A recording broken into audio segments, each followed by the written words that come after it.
بسم اللہ الرحمن الرحیم نحمدہ ونصلی علی رسولہ الکریم اما بعد فقد قال اللہ سبحانہ وتعالی فی القرآن المجید والفرقان الحمید فاعوذ باللہ من الشیطان الرجیم بسم اللہ الرحمن الرحیم والذین جاہدوا فینا لنہدینہم سبلنا صدق اللہ العظیم سبحان ربک رب العزۃ عما یصفون وسلام علی المرسلین والحمد للہ رب العالمین اللہم صلی علی سیدنا محمد وعلی آل سیدنا محمد وبارک وسلم۔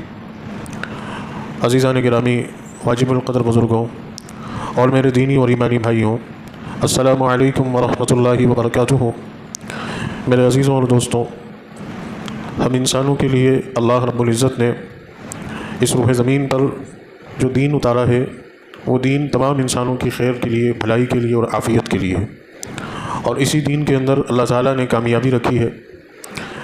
دین کسے کہتے ہیں اور اس پر عمل کرنا کیوں ضروری ہے، اس بات کو بہت غور سے سمجھنا چاہیے۔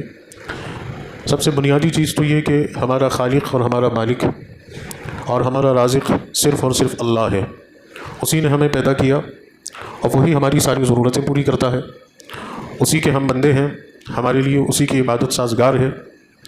اس نے ہمارے لیے اس زندگی میں یا روح زمین پر رہنے اور بسنے کے لیے ایک نظام بنایا ہے، اور وہ نظام اتنا زبردست ہے، یا یوں کہہ لیجیے کہ اتنا مفید ہے کہ اس کے علاوہ کوئی دوسرا نظام انسانوں کے لیے مفید نہیں ہو سکتا۔ اور اسی کو دین کہتے ہیں کہ ہم اپنی پوری زندگی کے ہر چیز کو اور اپنی پوری زندگی کو اس کے مطابق اس سانچے میں ڈال لیں۔ اب ظاہر سی بات ہے، یہ ایک بہت اہم چیز ہے۔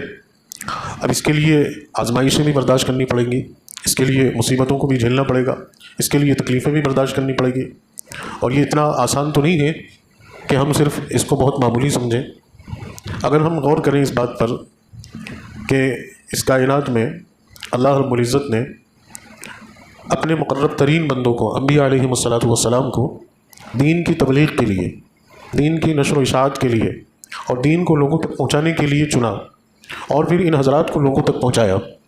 ہر زمانے کے اندر، ہر دور میں، ہر علاقے میں، اور ان علاقوں میں رہنے والے لوگوں کی زبان میں انبیاء علیہم السلام نے دین پہنچایا۔ اور دین کو پہنچانے میں، دین پر عمل کرنے میں انبیاء علیہم السلام نے کیسی کیسی تکلیفیں برداشت کی۔ ظاہر سی بات ہے، جب انبیاء علیہم السلام کو آزمائش کے راستوں سے گزرنا پڑا اور ان کو تکلیفیں برداشت کرنی پڑی، تو یہ ہمارے لیے تو اتنا آسان نہیں ہوگا کہ ہم اس کو بہت آسان سمجھیں اور بہت آسانی کے ساتھ یہ سمجھیں کہ سب ہو جائے گا۔ انبیاء علیہم السلام کی زندگیاں ہمیں بتاتی ہیں کہ دین پر قائم رہنے کے لیے اور دین کی تبلیغ کے لیے ہمیں آزمائشوں کو برداشت کرنے کے لیے تیار رہنا ہے، اور استقامت کے ساتھ، مضبوطی کے ساتھ کھڑے رہنا ہے۔ ہمیں ذرا سا بھی پیچھے نہیں ہٹنا، یا ذرا سا بھی کسی قسم کے خوف میں یا ہراس میں مبتلا نہیں ہونا۔ یہ انبیاء کی زندگی ہمیں بتاتی ہیں۔ حضرت نوح علیہ السلام، حضرت ابراہیم علیہ السلام، حضرت یعقوب علیہ السلام، حضرت یوسف علیہ السلام، حضرت موسیٰ علیہ السلام، حضرت عیسیٰ علیہ السلام، یہ تمام انبیاء کی ایک لمبی فہرست ہے کہ جنہوں نے زمانے کے حالات اور چیلنجز کا مقابلہ کیا، اور بڑی ہمت کے ساتھ، بڑی جرت کے ساتھ اللہ پر توکل کرتے ہوئے مقابلہ کیا، اور آپ استقامت کے ساتھ جمے رہے۔ نتیجہ یہ نکلا کہ کامیابی نے قدم چومے۔ ایسے ہی جناب محمد رسول اللہ صلی اللہ علیہ وسلم کی مبارک زندگی ہمارے لیے نمونہ ہے۔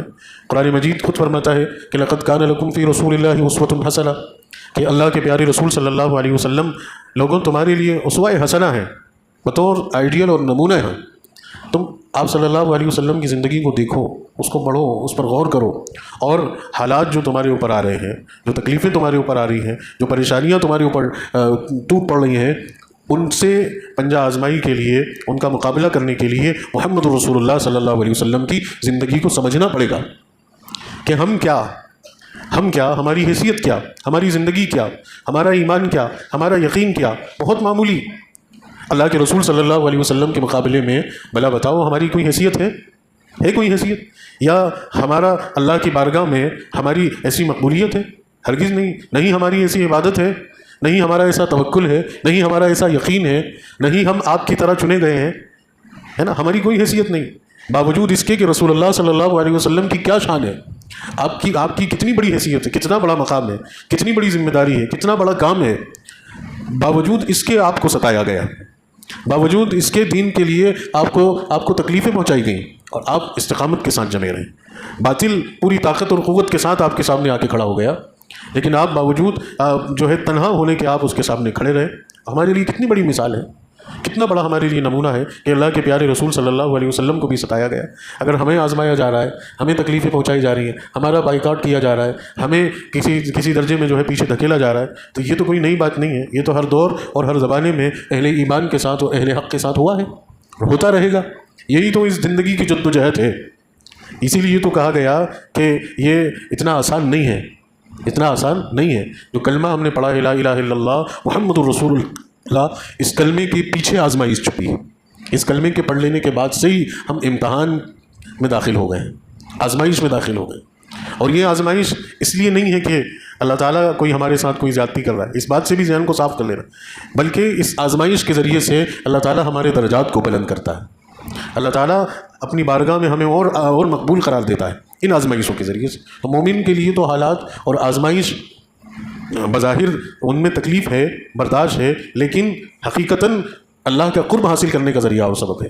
آپ دیکھیں نا نبی کریم صلی اللہ علیہ وسلم کی زندگی کو کہ دین پر قائم رہنے کے لیے، دین کی تبلیغ کے لیے آپ کو کس قدر ستایا گیا. اور آپ نے تو یہ بات ارشاد فرما دی کہ ایک زمانہ وہ آئے گا کہ جس زمانے میں دین پر قائم رہنا اتنا دشوار ہوگا کہ جتنا دشوار ہاتھ کی ہتھیلی میں انگارہ رکھنا ہوتا ہے. ہاتھ کی ہتھیلی میں ایک ذرا سی چنگاری ہم نہیں رکھ سکتے، یا اس کو رکھنے میں کتنی تکلیف برداشت کرنی پڑے گی، کتنا درد ہوگا، کس قدر کی تکلیف ہوگی. اتنی ہی تکلیف دین پر قائم رہنے میں آخری زمانے میں لوگوں کو برداشت کرنی پڑے گی. یہ کھرے اور کھوٹے کا فرق ہوگا. اور آج ہم اس دور میں داخل ہو چکے ہیں. یہ ایک معمولی دور نہیں ہے، معمولی زمانہ نہیں ہے. یہ وہ دور اور وہ زمانہ ہے کہ جس میں ساری باطل طاقتیں جمع ہو گئیں اور انہوں نے حق کو دبانے کی اور حق کو کچلنے کی پرزور کوششیں جاری کر رکھی ہیں کہ کس طریقے سے حق کو مٹا دیا جائے، ختم کر دیا جائے. اہل حق اور اہل ایمان کو جو ہے ان کے اندر سے ایمان کس طریقے سے نکل جائے. اب ایسے پر آزمائش دور میں، ایسے نازک دور میں ہمارے لیے سب سے زیادہ ضروری چیز یہ ہے کہ ہم نبی کریم صلی اللہ علیہ وسلم کی سیرت، آپ کی زندگی پر غور کریں، آپ کی سیرت اور آپ کی زندگی کو سمجھیں اور اس پر پڑھیں. آج ہم میں سے ہر ایک کی زبان پر یہ شکوہ ہے کہ مسلمان ہونے کی حیثیت سے، اس ملک میں مسلمان ہونے کی حیثیت سے، اور اگر میں یہ بات کہوں تو میری اس بات میں کوئی مبالغہ نہیں ہے کہ پوری دنیا میں آج کسی بھی شخص پر مسلمان ہونے کی وجہ سے، اس کے مسلمان ہونے کی وجہ سے اس کے ساتھ دوہرا سلوک کیا جاتا. آپ کو تعجب ہوگا کہ وہ ممالک کے جن کو مسلم ملک سمجھا جاتا ہے کہ بھئی یہ مسلمانوں کے ملک ہیں، یہاں حکومتیں مسلمانوں کے ہاتھ میں ہیں، ان ملکوں کے اندر بھی جو شخص 100% دین پر عمل کرنے والا ہے یا حق بات بیان کرنے والا ہے، وہ بھی حق بات کھل کر بیان نہیں کر سکتا. مجھے نہیں پتا کہ آپ کو اس بات کا علم ہے یا نہیں ہے. آج پوری دنیا کے مسلمان سعودی عربیہ کو یہ سمجھتے ہیں کہ یہ مسلمانوں کا مرجع ہے، یہاں سے دین پھیلا ہے، اور وہاں جو لوگ ہیں وہ اسلام کے خوگر ہیں اور اسلام کے لیے بڑی ہمدردی ہے، مسلمانوں کے لیے بڑی ہمدردی ہے، اور وہ اہل حق لوگ ہیں، حق بیان کرنے والے ہیں اور باطل کو لرزا دینے والے ہیں. تو آپ کو حیرانی اور تعجب ہوگی کہ سعودی عربیہ کا حال یہ ہے. آپ بہت دل تھام کر میری بات یہ سننا. سعودی عربیہ کا حال یہ ہے کہ وہاں کسی بھی مسجد کے ممبر سے خطیب یا امام وقت جو ہے بغیر حکومت کی اجازت کے یا بغیر حکومت کی منظوری کے 2 لفظ بھی نہیں کہہ سکتا. امام حرم ایک بہت بڑی شخصیت، میں بہت دور کی بات نہیں کر رہا، ابھی ماضی قریب کی، جب یہ محمد بن سلمان کے ہاتھ میں وہاں کنٹرول آیا اور وہاں ان کو جو ہے کسی درجے میں اختیارات ملے، تو دنیا بھر کی خرافات اور غلط چیزیں انہوں نے سعودی عربیہ میں لا کر ڈالی. ان میں سے ایک چیز یہ بھی ڈالی گئی کہ سعودی عربیہ میں ابھی تک سینما نہیں تھے.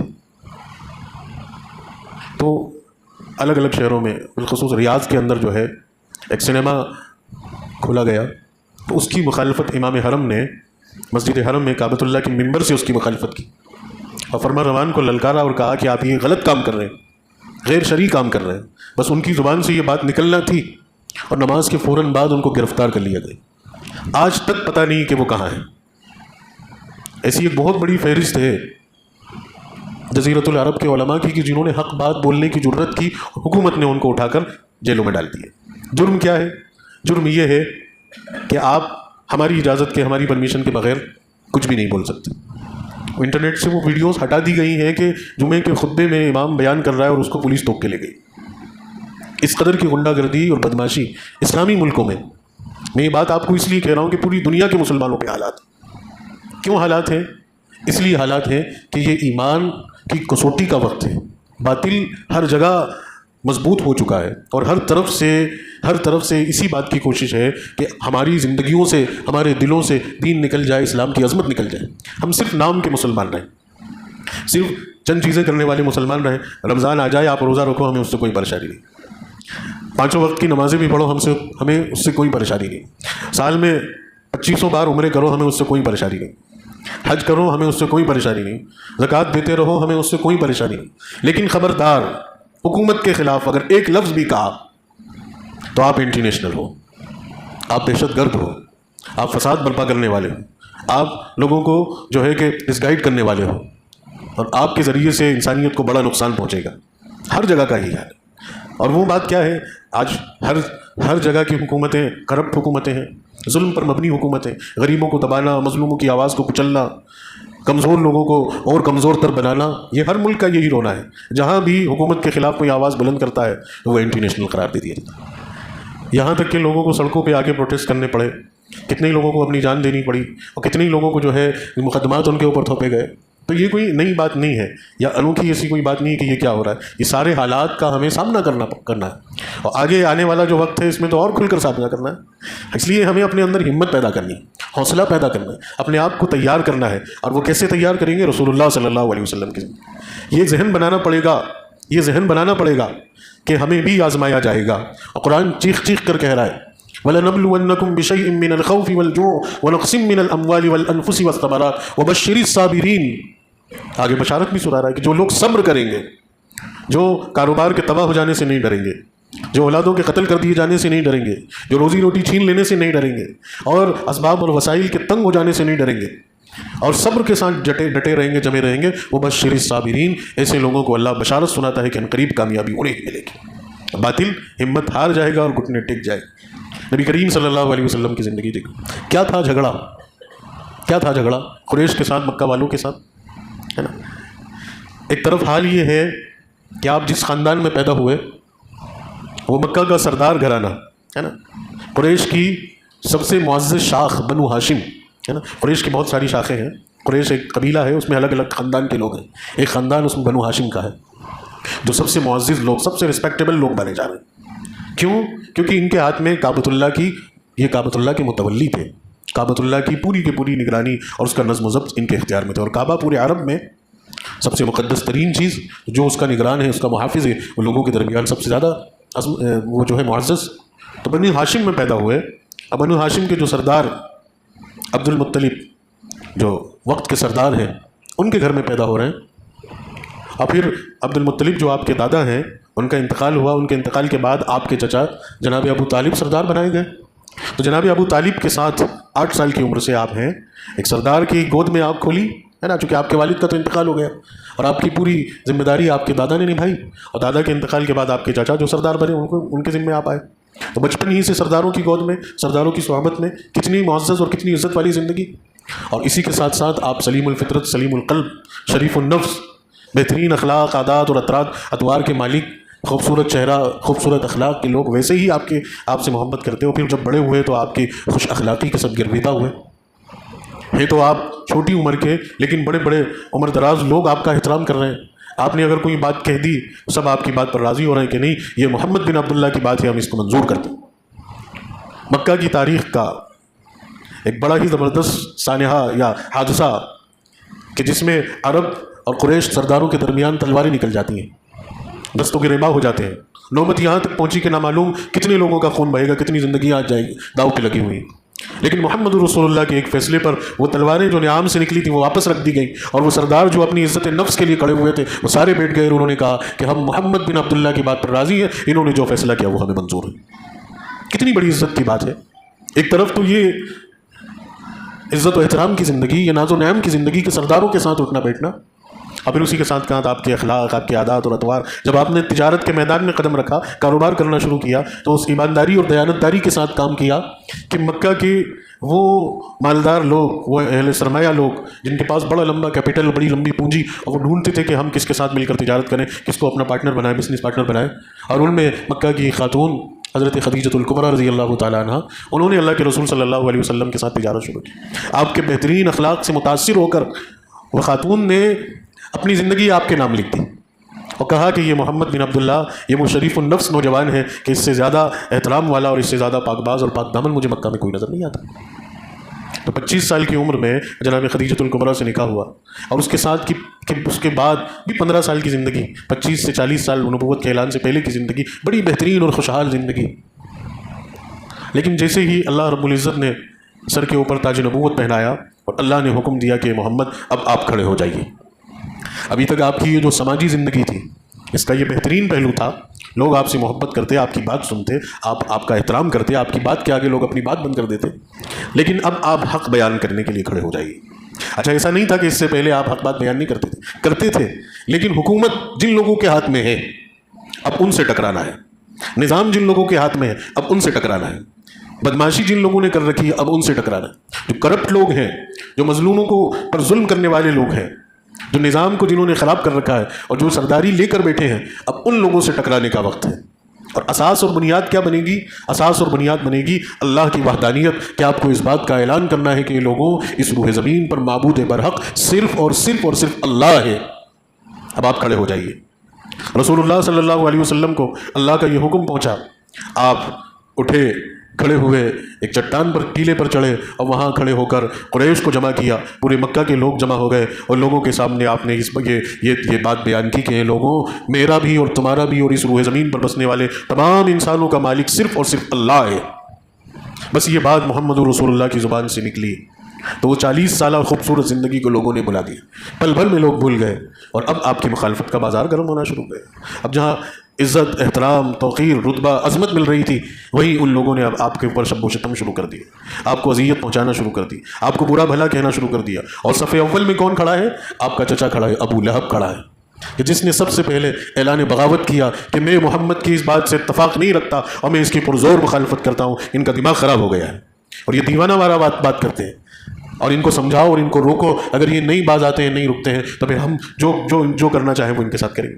لیکن اللہ کے رسول صلی اللہ علیہ وسلم تنہا ہے. ذرا غور کرو، ایک اکیلی تنہا ذات، اور پوری وادی مکہ گونج اٹھی اللہ کی وحدانیت اور الوہیت کی آواز سے، اور ادھر سے مخالفین کا شور اور ادھر محمد رسول اللہ تنہا ہے. آپ گھبرائے نہیں، آپ جمے رہے اور آپ ڈٹے رہے. آپ نے کہا کہ لوگوں، اگر جب تک میرے جسم میں جان ہے نا، اور جب تک میری آخری سانس ہے، میری زبان سے یہی بات نکلتی رہے گی کہ معبود حقیقی اور معبود برحق صرف اور صرف اللہ ہے. اگلے ہی دن سے مخالفت کا بازار کر، اگلے ہی دن سے لوگوں نے ستانا شروع کر، اگلے ہی دن سے لوگوں نے برا بھلا کہنا شروع کر. لیکن آپ پیچھے نہیں ہوتے. اچھا، حق تو حق ہوتا ہے. حق کی جب صدا بلند ہوتی ہے تو جن کے دلوں کے اندر حق کو سننے کی اور اس کو برداشت کرنے کی اور اس پر عمل کرنے کی، جن لوگوں کے دلوں کے اندر اللہ کی طرف سے ایک جذبہ ڈالا جاتا ہے، وہ قریب آتے جاتے ہیں. تو اہل حق کا کارواں بھی بڑھ رہا ہے، وہ قافلہ بھی تشکیل پا رہا ہے. اگرچہ چھوم دب کے سارے کام ہو رہے ہیں، لیکن دھیرے دھیرے مسلمانوں کی تعداد بڑھ رہی ہے مکہ میں. اور کیسے مسلمان؟ کون سے مسلمان؟ ہماری طرح مسلمان نہیں. ہم آج جو شبیہ، جو شکل، جو حلیہ، جو ایمان لے کر بیٹھے ہیں، ایسے مسلمان نہیں. مضبوط مسلمان، عزم و ہمت کے پیکر مسلمان، تکلیف اور برداشت کو برداشت کرنے والے مسلمان، تپتی ہوئی ریتوں پر لیٹا کر سزائیں برداشت کرنے والے مسلمان. زبان سے ایک ہی بات ادا ہو رہی کہ نہیں، اللہ اللہ اللہ. آج ہماری زبان پہ پیسہ پیسہ پیسہ، ہماری زبان پہ ہے طاقت طاقت طاقت، حکومت حکومت حکومت. ہم حق کے آگے، حق بیان کرنے میں پیچھے ہٹنے لگے اور باطل کے آگے ہم لرزنے لگے. ایسے مسلمان نہیں تھے، ایسے مضبوط ہمت والے مسلمان. ذرا آ کر دیکھو سیدنا بلال رضی اللہ تعالیٰ عنہ کو، کہ امیہ بن خلف کے غلام ہیں، اور بدترین اخلاق والا شخص، اس کو جب پتہ چلا کہ میرا غلام بلال مسلمان ہو گیا اور اس نے ایک اللہ کو ماننے کا دعویٰ کر دیا اور ایک اللہ کو ماننے کا اس نے اعلان کر دیا، امیہ بن خلف نے حضرت بلال کو پکڑوایا، آپ کو برہنہ کیا، زنجیروں سے جکڑوایا اور تپتی ہوئی عرب کی ریت پر لے جا کر لیٹا دیا. حضرت بلال اس تپتی ہوئی ریت کی تمازت سے بچنے کے لیے کروٹ بدلنے لگے تو ظالم نے آپ کے سینے کے اوپر ایک بڑی چٹان رکھوا دی کہ اب تو کروٹ بھی نہیں بدل سکتے. حلق سوکھ رہا ہے، زبان نکل کر جو ہے وہ کلیجے کو آ رہی ہے، ادھر سے کوڑے بھی پڑ رہے ہیں، ادھر سے سورج کی آگ برس رہی ہے، زمین کھول رہی ہے. حضرت بلال سے کہا جا رہا ہے کہ بلال بس اتنا سا کہہ دے کہ جیسا تیرا معبود ہے ویسے ہمارے بھی معبود ہیں. حضرت بلال کی زبان سے صرف یہ بات ادا ہو رہی کہ احد احد نہیں، صرف میرا ہی معبود برحق ہے اور وہ اللہ ہے، تم مانو یا نہ مانو. آج اسی چیز کا تو جھگڑا ہے، اسی چیز کا جھگڑا ہے. آج پورا باطل یہ چاہتا ہے، پورا باطل یہ چاہتا ہے کہ بس تم اللہ کو اتنا مانو کہ مسجد کی چار دیواری میں، باقی بازاروں میں، گھروں میں، معاملات میں، عدالتوں میں، لین دین میں اللہ کی اور اللہ کے رسول کی بات مت کرو. میں غلط تو نہیں کہہ رہا، اور حقیقت سے پردہ اٹھا دیتا ہوں. یہ جو UCC آ رہا ہے، کیا کہا جا رہا ہے کہ نکاح اور طلاق، جائیداد کی تقسیم، جائیداد کے بٹوارے، خبردار اب اللہ اور اللہ کے رسول اور قرآن کے مطابق نہیں ہوں گے. یہ کس کے مطابق ہوں گے؟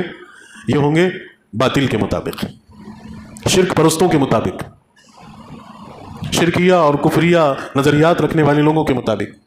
تو یہ ڈائریکٹ ہی تو ہم سے کہا جا رہا ہے. ایک طرف حضرت بلال ہیں کہ جن سے یہ کہا گیا کہ آپ اللہ کو مانیں، امیہ بن خلف کہہ رہا ہے کہ اللہ کو مانو لیکن کم از کم ہمارے معبودوں کے بارے میں بھی تو کچھ کہہ دو. حضرت بلال اس پر بھی راضی نہیں ہو رہے. نہیں، نفی ہے. جو کلمہ ہے نا، لا الہ الا اللہ، لا الہ الا اللہ، لا الہ الا اللہ، کہ نہیں ہے کوئی معبود سوائے اللہ کی. اگر عربی ہم سمجھتے ہوتے تو یہ لا نافیہ جو یہاں کلمے کے اندر آیا ہے، لا الہ الا اللہ، یہ لا نافیہ جو سب سے پہلے نفی کی گئی، نہیں نہیں نہیں نہیں، ہر چیز کی نفی ہو گئی. نہیں ہے کوئی معبود سوائے اللہ کے.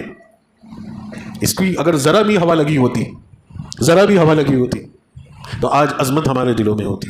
ہر چیز کی نفی ہو گئی میرے دوست، ہر چیز کی نفی ہو گئی. لیکن وہ نفی کہاں ہے ہمارے؟ کیا کہہ رہے ہیں حضرت بلال؟ نہیں، احد احد احد، اللہ ایک ہے، اللہ ایک ہے، اللہ ایک ہے، اللہ بامانہ معبود ایک ہے، میرا بھی ایک ہے اور تمہارا بھی ایک ہے، اور وہ صرف اور صرف اللہ ہے. تم مانو تو مانو، تم نہیں مانو تو نہیں مانو. مجھے جتنی سزا دو میں برداشت کروں گا. ذرا بتاؤ کہ حضرت بلال کا ہم مقابلہ کر پائیں گے؟ ذرا بتاؤ کہ ہم حضرت بلال سے آنکھیں ملا پائیں گے؟ ہم تو ہر جمعے کو بہترین گوشت روٹی پکا کے کھاتے ہیں. 8 دن میں ایک بار آ کے نماز پڑھ کے اپنے آپ کو مسلمان سمجھتے ہیں. اگر کسی نے ذرا سا زندگی میں وہ آڑا ٹیڑھا حرام حلال کیسے بھی پیسے سے حج کر لیا ہے تو وہ پہلے وہ ناراض ہو جاتا ہے کہ میرے نام کے آگے حاجی تو لکھو. اگر ذرا سا کسی نے شادی کے کارڈ پہ حاجی نہیں لکھ کے دیا تو وہ خفا ہو گئے کہ ہمارا جو آپ نے جو حاجی نہیں لکھی، حاجی صاحب بولنا پڑتا ہے، وہ ناراض ہو جاتے ہیں. ذرا سی داڑھی بڑھ گئی، سر پہ ٹوپی سجنے لگی، بھلی پیچھے کیسی کالی زندگی ہو، بھلے کتنے ہی جھوٹ بول رہے ہوں، لوگوں کو دھوکہ دے رہے ہوں، لوگوں کے پیسے کھا کے بیٹھے ہوں، لوگوں کا حصہ غصب کر کے بیٹھے ہوں، لیکن پکے مسلمان تو ہم ہی ہیں. جنت میں تو ہم ہی جائیں گے. ذرا مقابلہ کر پاؤ گے حضرت بلال سے؟ ایک لمحہ حضرت بلال کا اس تپتی ہوئی ریت پر برداشت کر لینا، ہماری ساری زندگی ایک طرف. سوچو تو، ایک مسلمان وہ اور ایک مسلمان ہم. جنت ایک ہی ہے، جنت تو ایک ہی ہے نا. وہی جنت میں ہم بھی جائیں اور وہی جنت میں وہ بھی جائیں تو ان کا کیا قصور؟ چلو حضرت بلال کی بات میں کر رہا ہوں. محمد رسول اللہ کو خود دیکھو، آپ کو تو اللہ نے چنا ہے، ایسا چنا ہے کہ وہ جو تمام انبیاء کی فہرست ہے اس میں سب سے ٹاپ پر آپ ہیں. وما ارسلناک الا رحمۃ للعالمین. اللہ نے یہ لقب دے کر پہنچایا کہ محمد جیسا میں رب العالمین ہوں ایسے ہی آپ رحمۃ للعالمین ہیں.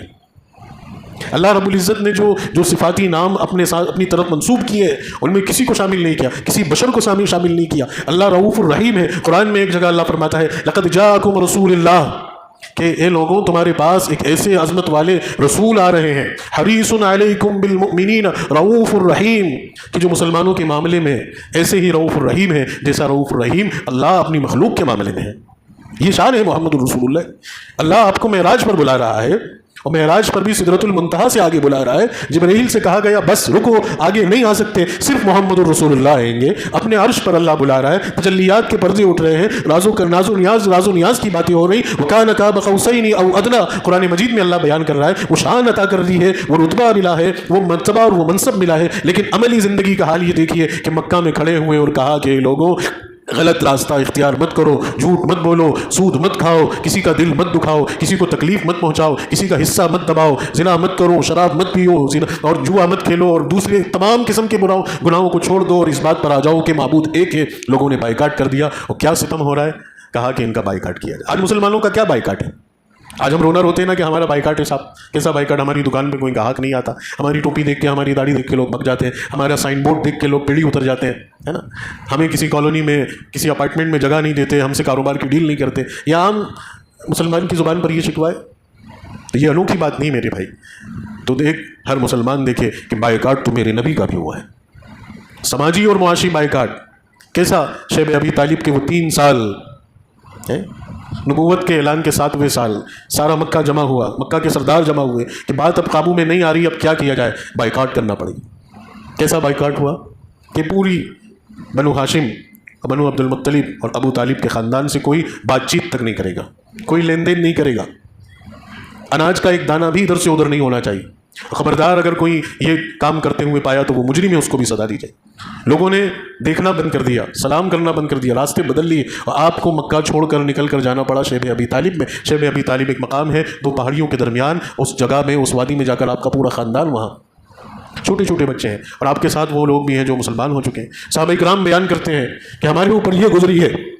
آج کوئی مسلمان کھڑے ہو کر یہ دعویٰ نہیں کر سکتا, اللہ ماشاء اللہ کچھ اللہ کے بندے ہوں گے, اللہ انہیں صبر دے, لیکن ایک عام مجموعی طور پر کوئی مسلمان آج کے اس دور میں یہ دعویٰ نہیں کر سکتا کہ میرے گھر میں 2 دن سے کھانا نہیں ہے. کوئی بلا پورے مجمع میں کھڑے ہو کر.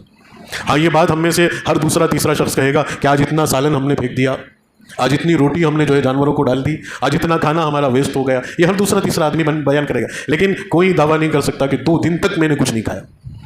ایک ہم مسلمان ہیں, شکم شیر ہیں, اتنا کھا رہے ہیں کہ شوگر کے پیشنٹ بنتے جا رہے ہیں, اتنا کھا رہے ہیں کہ بلڈ پریشر ہائی ہوتا جا رہا ہے, اتنا کھا رہے ہیں کہ ہمارے میں تھائرائڈ ہو رہا ہے. ہمیں جو ہے اس کو ہضم کرنے کے لیے ہمیں کولڈ ڈرنک پینی پڑ رہی ہے صاحب, ہے نا, اس کے ہاضمے کے لیے چلو کولڈ ڈرنک بھی تو لاؤ. اور ایک وہ مسلمان ہے, صحابہ کرام بیان کرتے ہیں کہ یہ حال ہو گئے تھے شیب ابی طالب کے, وہ 3 سال کے ہمیں کوئی اناج کا ایک دانہ دینے کو تیار نہیں تھا, لیکن پیٹ ہے, بھوک ہے, زندگی ہے. اللہ کے رسول نے حکم دیا کہ درختوں کے پتے اتارو اور ان پتوں کو بیسو اور چباؤ اور اس سے پیٹ بھرو. درختوں کے پتے کھا کھا کر دن گزارے, منہ میں چھالے نکل آئے. ایک وقت وہ آیا کہ درختوں کے پتے بھی ختم ہو گئے. میں نے غور کیا, آپ نے دیکھا ہوگا کہ جب ہم بکری کے لیے جانور پالتے ہیں تو گھر میں پتی لاتے ہیں, وہ پتی کھانے کے بعد جب پتی ختم ہو جاتی ہے تو وہ جانور یا وہ بکرا اس شاخ کی اس کی چھال اتار کر کھاتا ہے. صحابہ کرام فرماتے ہیں کہ درختوں کی ٹہنیوں کی شاخ کی وہ چھالیں اتار کر ہم نے پیس کر کھانا شروع کی, وہ بھی ختم ہونے لگی. سوکھی لکڑیوں کو گلا کے ہم کھاتے تھے.